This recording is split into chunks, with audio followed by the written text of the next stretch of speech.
In contromano a Mestre, lungo il raccordo per Venezia a Porto della Tangenziale, svincolo carbonifera con un bilancio di 2 persone rimaste ferite a bordo degli altrettanti veicoli coinvolti. È accaduto poco dopo le 2:30 della scorsa notte. L'incidente causato dall'auto proveniente da Venezia Mestre che è entrata contromano sul raccordo, impattando poco dopo con un'altra vettura che procedeva regolarmente verso Venezia.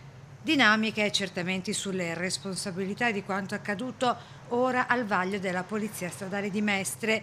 Sul posto con il SUEM anche la Polizia Stradale, i Vigili del Fuoco e gli ausiliari della viabilità di CAV che subito hanno disposto la chiusura dello svincolo per permettere il soccorso ai feriti e il ripristino delle condizioni di sicurezza della viabilità. Per circa 3 ore il traffico diretto a Venezia è stato deviato per Marghera.